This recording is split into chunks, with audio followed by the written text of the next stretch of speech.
আসসালামু আলাইকুম। আমি আজকে তেল ছাড়া তরকারি রান্না করব, সেটা আপনাদের সাথে শেয়ার করব। আপনাদের এলাকায় কি এসব রান্না করে নাকি অবশ্যই আমাকে কমেন্টে জানাবেন। আমি এখানে প্রথমে একটু রসুন বাটা দিয়েছি, আর এখন হলুদের গুঁড়া, মরিচের গুঁড়া, লবণ দিয়ে ভালোভাবে নেড়ে চেড়ে দিলাম।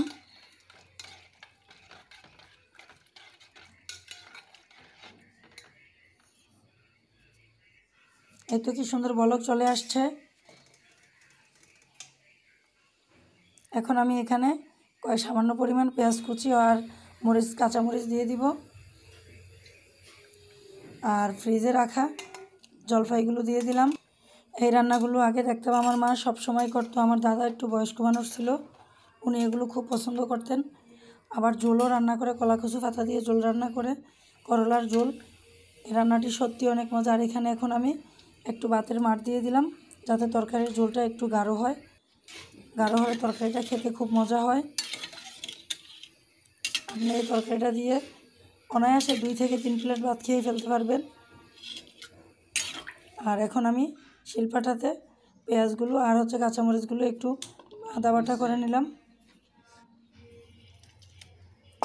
যে এখন দিয়ে দিলাম আমি এখানে পেঁয়াজ বাটাটা দিলে তো তরকারিটার অন্যরকম টেস্ট আসে, খেতেও অসাধারণ লাগে।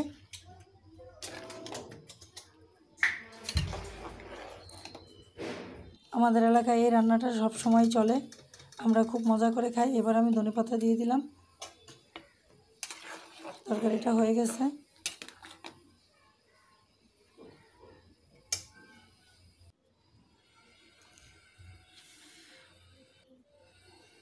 এখন তরকারিটা আমি একটা বাটিতে বেড়ে নিব। দেখেন কত সুন্দর একটা কালার আসছে। আপনাদের যদি ভালো লাগে আপনারা অবশ্যই এই ভিডিওটি শেয়ার করুন, আর এভাবে একবার রান্না করে খেয়ে দেখবেন। যারা কখনো খান নাই সত্যি একবার খেয়ে দেখবেন, এত মজা। আমার রান্না শেষ, আর এখন বাজার থেকে মুরগি নিয়ে আসছে, আর এদিক দিয়ে আনছে 2টা ফুলকপি, একেবারে টাটকা সবজিগুলো। সকাল সকাল টাটকা সবজি পাওয়া যায়। আর ধনেপাতা, মূলা, ক্ষীরা আনছে। ক্ষীরাগুলো এখানে ভিডিও করতে মনে নেই, আমার ভিডিওটা 3 মিনিট করতে হবে, সেজন্য আমি সবজিগুলো এখানে অ্যাড করছি। অবশ্যই আপনারা আমার ভিডিওটা পুরো দেখবেন।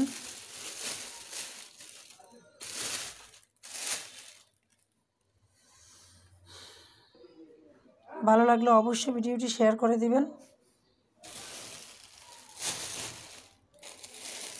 আর এখানে আবার আছে লাউ শাক। আপনাদের সবাই আমার বাসায় লাউ শাকের দাওয়াত রইল, অবশ্যই আপনারা চলে আসবেন। সবাই ভালো থাকবেন, সুস্থ থাকবেন, এই কামনাই করি। আজকের মতো বিদায় নিলাম। আল্লাহ হাফেজ।